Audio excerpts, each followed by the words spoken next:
Yes, guys, welcome to SFeatleyTV. Here comes our weekend preview for the Canadian Grand Prix. Here we go. Just funny intro. My bad.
Yes, guys, welcome to our weekend preview for the Canadian Grand Prix on SFeatley F1. Now, I want to big everyone up who has subscribed already to the channel. We've now managed to reach our sorry, my bad, press the wrong button. Our hardest, sorry, as I was saying, we've reached probably the hardest one to get so far, which is the first 100 subscribers. We've now reached 100 subs, so we're now on the road to 200. So everyone who has subscribed already, really do appreciate it. Probably taking a little bit longer than I probably would have expected, but hey, I'm really thankful and grateful to everyone who has supported the channel and subscribed. So please, if you haven't done so already, choose hit the subscribe button below. As I've said, this channel does support the other channel, SFeatleyTV, that I have, which raises money and awareness for Children's Liver Disease Foundation. So it's also it also supports a very good cause. So the Canadian Grand Prix, finally, after 2 seasons of 2020 and 2021 being off the calendar due to COVID-19, 2021 obviously was struck off the calendar after originally being on there because Canada was still having major problems with its with the COVID problem. But now, after all of that, and thanks to like vaccines and boosters, we've now managed to get the Canadian Grand Prix back on the calendar, and we're finally back, and it's in the new era. So if you're looking for results, the last actual winner of the Canadian Grand Prix was back in 2019, which though Vettel crossed the line first, it was Lewis Hamilton who took the victory after a 5-second penalty for a controversial incident going into turn 3 and 4, where Vettel ran over the grass and Hamilton tried to sneak around the outside, but got squeezed between him and the wall, between Vettel and the wall, which nearly put him in the wall. And because they found that to be a dangerous way to come back on the track, which, to be fair, Vettel was the only way he could get back on the track, meant that it meant that he got a 5-second penalty, and though Hamilton tried to overtake him on circuit because that's the way he wants to win, that's how he won the Grand Prix in the end.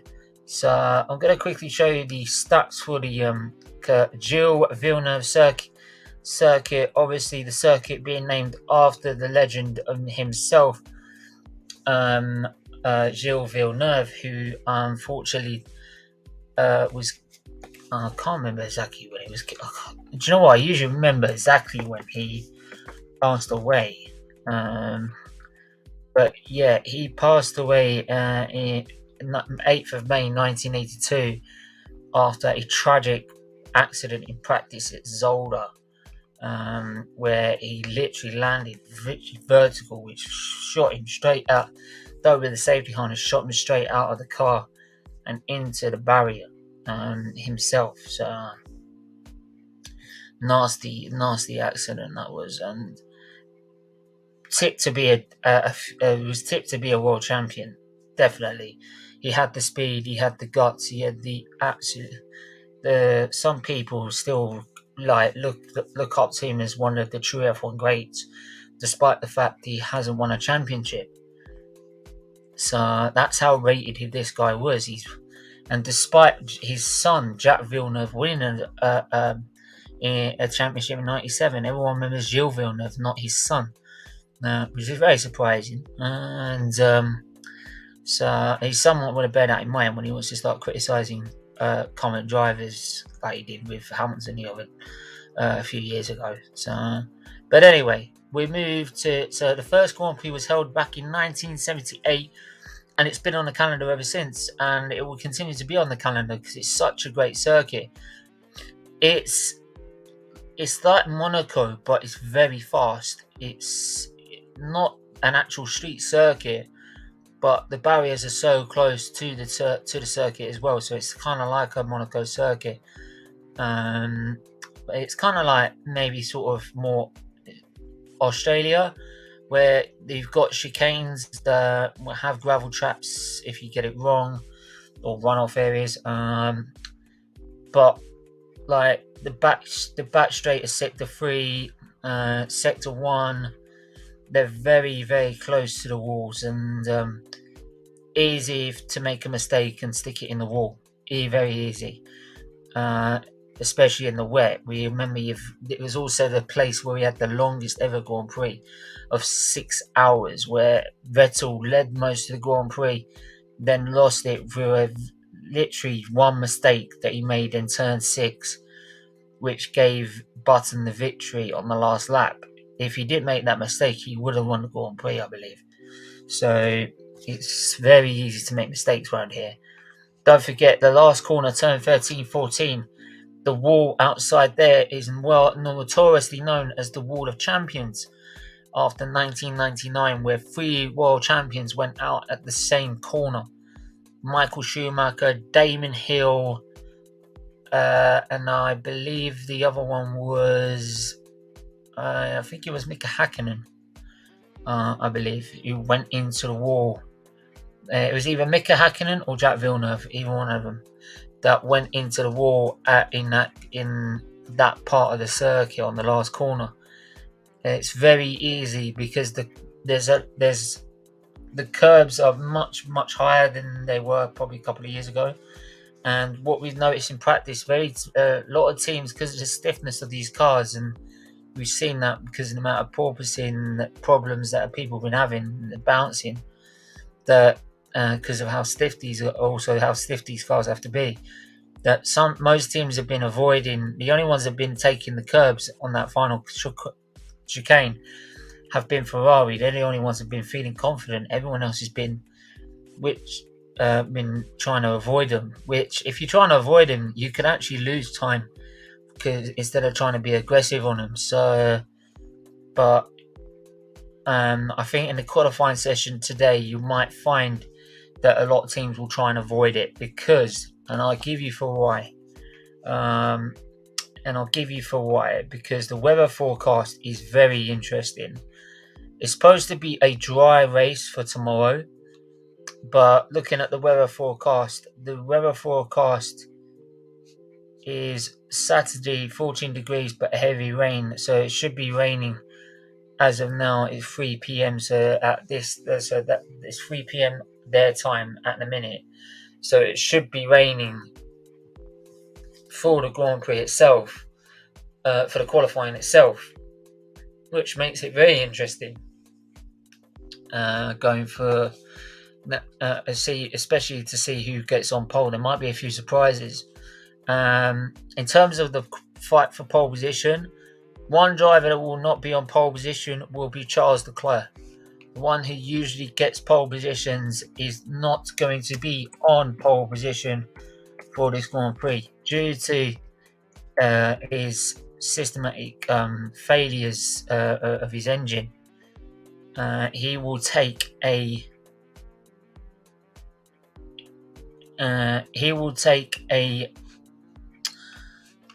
one of Carlos Sainz will take a penalty as well. He's going to take Charles Leclerc is going to take an engine penalty, which will put him at the back of the grid.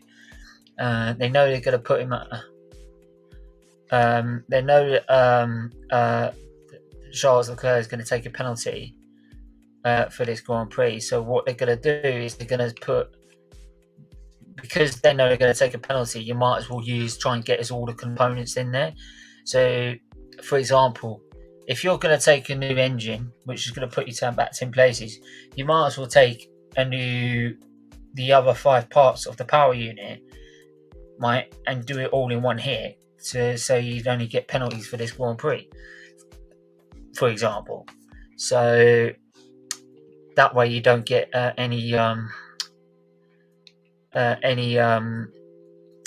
penalties further on in the season. Let me go back to. But it will mean that Carlos Sainz, his teammate, will need to step up. He needs to step up this weekend. He must step up. Because Ferrari needs to bounce back.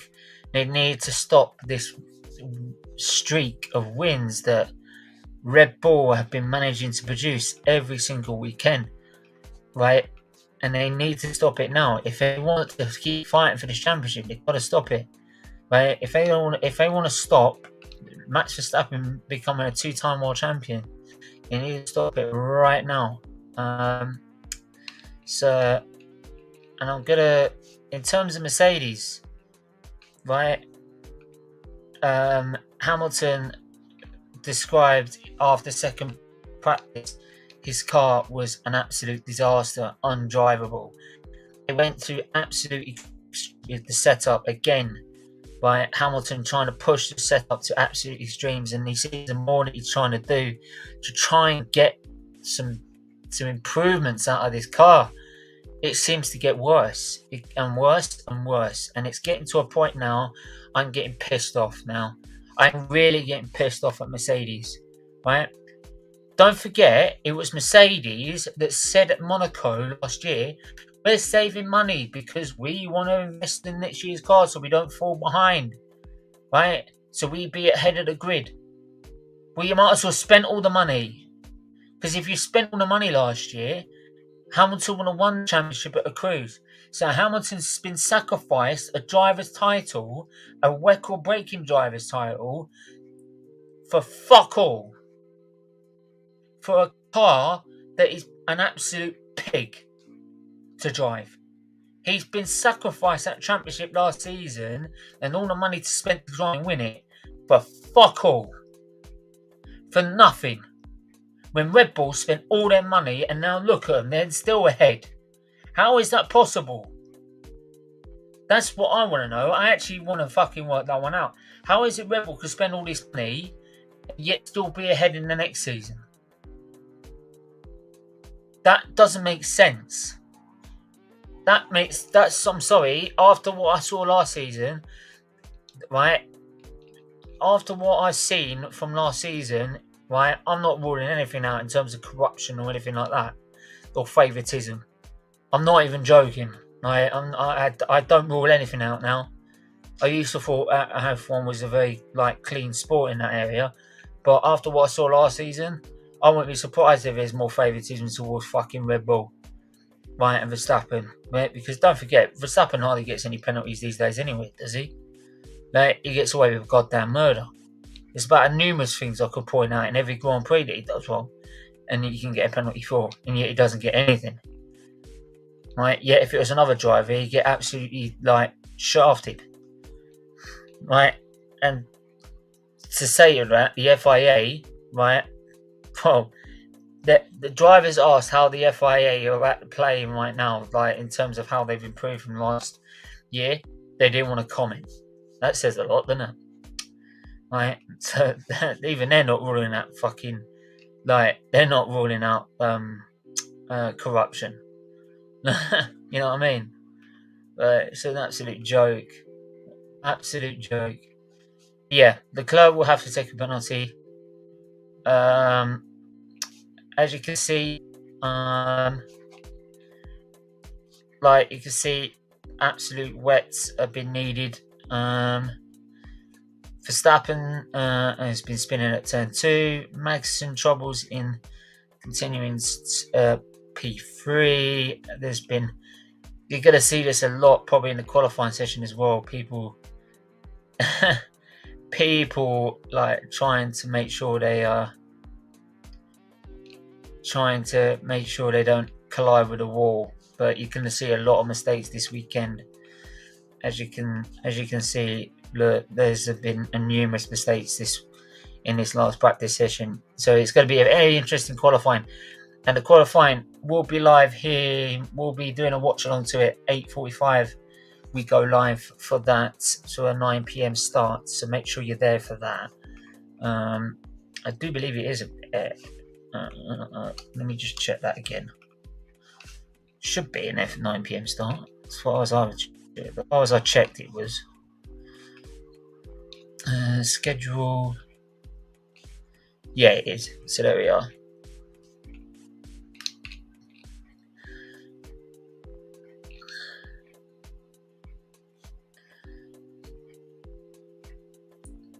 And to be fair, it has been sort of to be fair, like in terms of the go back to the penalty with Leclerc, it does make sense to do it now because this is a very good opportunity to overtake in this circuit with that long back straight. There's been numerous opportunities to overtake around here, so he can make the places up. It's down to his teammate. What his teammate needs to stop both Red Bulls, and not just his teammate. Ferrari, people say that Sainz needs to step up. Ferrari needs to step up as well. Their strategy this season have been absolutely dog shit compared to Red Bull. Red Bull have trumped them if they haven't trumped them on pace, they've trumped them on strategy. Their strategy's been undeniably better. Like this season, they're one of the best. I have to admit, they're one of the best on the grid. Now, by the way, I want to just quickly say something as well. I want to quickly lay this one out as well. Oh, Christian Horner.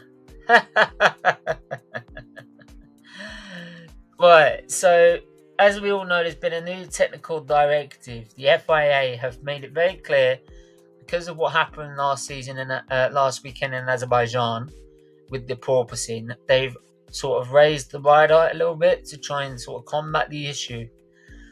A technical directive just before the weekend, which is okay, a bit unplanned, but they had to make a decision quickly because this was also going to be a circuit where people are going to be struggling with back pain and everything like that. Right, now Hamilton said there's ain't a lot of difference anyway, but I want to quickly raise this point with Christian Horner. Oh my life, this guy is an absolute wanker. Right, I loved how David Croft stuck it on him and said, okay, you're sitting there saying that we shouldn't change the rules or change the technical directive right before a weekend, and we don't think it's necessary. It's down to the teams, this, that, and all the other. Okay. So what about the budget cap rule? But you want that changed, right? Other teams have managed to cope with it despite the cost of living crisis. Despite the cost of living crisis, other teams have been managing to cope with their finances and been able to run their teams financially sound under this budget cap, but you haven't. So why is it we have to change the rules to service your requirements, right, and not the teams? You're saying that the budget cap has to succeed, but if we keep buckling down to people like you who want it changed every 5 minutes because you spent too much, where other teams haven't spent so much, right? surely we're using, if your argument for the technical directive to not change the issue on porpoising, right, because that's down to the teams to sort out because you've sorted it out yourself, well, surely it's the same for the budget cap, isn't it? Because other teams have been able to sort the budget cap out and you haven't. But no, that's totally different. No, it isn't. It's a rule. It's an FIA rule, mate. You want an FIA rule changed because it doesn't suit you, because you want to spend more, because you spent all your money, right? Yet other teams haven't and been able to manage their team properly, right? Yet, right? Okay, and yet you don't want to change the technical directive because, right, you've been able to sort out your problem, and so are some other teams. So it's down to the other teams that haven't sorted out the problem to sort it out themselves. Hypocrite! Christian Horner, once again, an arrogant hypocrite, right? Patronising prat. Absolute prat. Right? Do one. Right? Horner, the day you decide to retire from Formula 1, I am throwing an effing party for you. Right? When you retire. Right? I'm throwing a retirement party. So you don't have to put up with your BS anymore. Your hypocritical, patronising BS. Right? Because you're one of the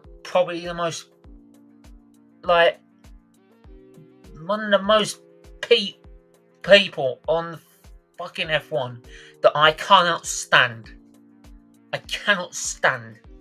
Right? I get the whole point of being competitive, but there's no need to be an arsehole.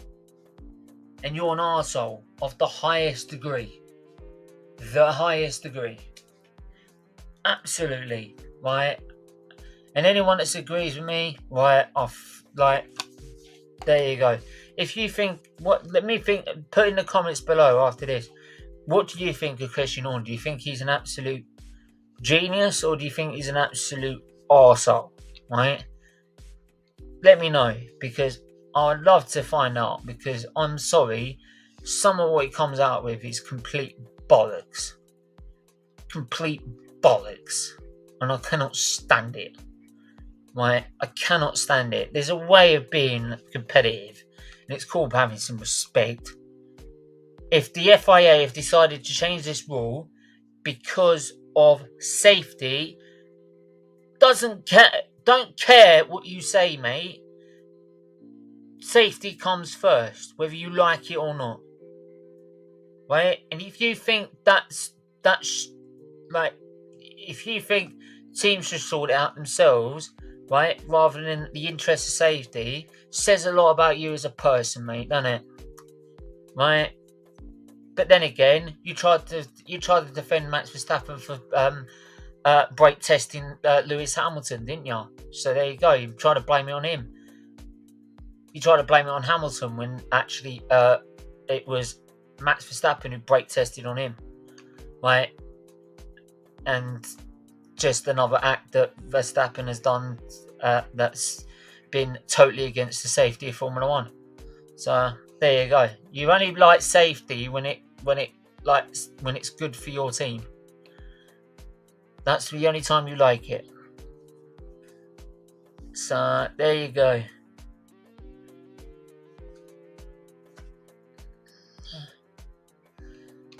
So in terms of Perez has usually been right on him recently, but back in FP2 he actually only finished 11th as well. So he's come out and said he's admitted during this weekend that he's on the back foot after that session. But then again, the rain can completely changes things, right? It's all right doing it in the dry and getting some great data there, and that's going to be good. That data is going to be pivotal going into the Grand Prix.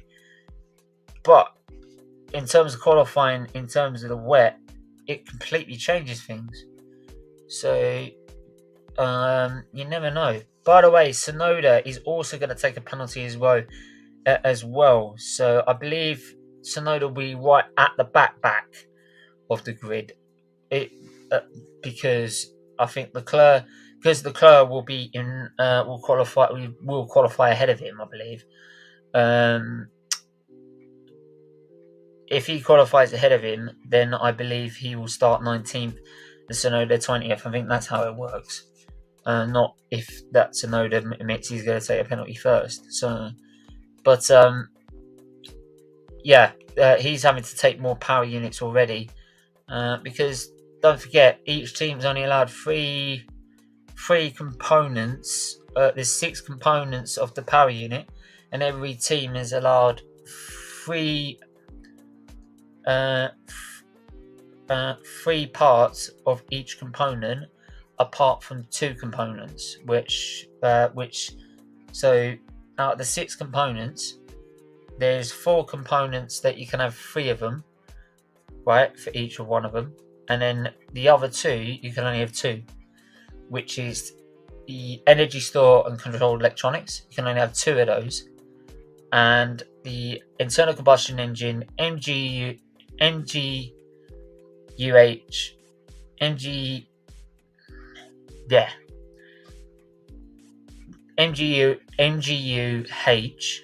MGUK, so there's internal combustion engine, internal combustion engine, turbocharger,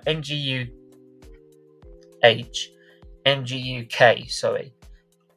4 of them, 3, you can have 3 of them, right?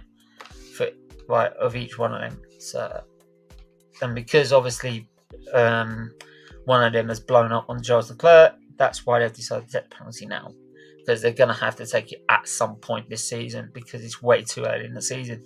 Don't forget, we're only around 9. We're not even halfway yet. We've got the British Grand Prix next. That's 10. That won't be halfway yet, and 11 will be let me try and have a look. Austria.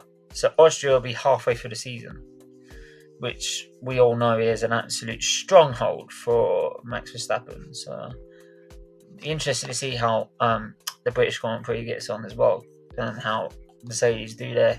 They've got to try and get Hamilton a good car for that Grand Prix, please. Because I thought, when we all looked at the Spanish Grand Prix, we all thought like Mercedes were doing well. We thought Mercedes we knew we were going to struggle in Azerbaijan and Monaco, but we thought, okay, look, they could be, like, if they sort the porpoising out, they could have a really good car here, right? If they just get that sorted, they can come back in this championship, or might not win it, but give them a good challenge and have a basis to go on for next year. But it's all gone to pot again, and they still haven't sorted it out. And it's like when they did their first upgrade, there was all little aero parts and this, that, and I'm like, your first upgrade should be sorting the porpoising out, not little fucking aero parts. What are you on about? Like, I don't know what's going on in that team. I don't know. All those brilliant minds that have won 7 titles on the 8 constructors titles on the spin, have won Hamilton 6 of his 7 titles, right? The 7th driver's title they've won on being with Rosberg in 2016, right? And I mean, where has it got to? I mean, they should have won the driver's title last year if it weren't for Messi. But what has happened to them? It's like they've lost their brains or something. I don't know what's going on. But anyway, it's not. Look, I'm gonna sit here and moan about it all day. Yeah. But I'm gonna leave it there. Because I'm gonna prepare for this evening and get myself ready for this evening. So big up to everyone who has watched. I really do appreciate you watching. Thanks to everyone who's subscribed to the channel already. We're now at 100 subs on YouTube. If you haven't subscribed on Twitch, do so as well. Also follow us on Facebook and the page on Facebook. So yeah, please do all that. Hit the like button, share button, hit the subscribe button if you haven't already. And yeah, we're back 8:45 qualifying watch along. Right, we should have hopefully the regular panel in as well for that as well. But If not, it'll just be me trying to do it on my own as usual. And yeah, make sure you hit the like, share, subscribe button, and we'll see you at 8:45. Until then, take care. Bye bye for now.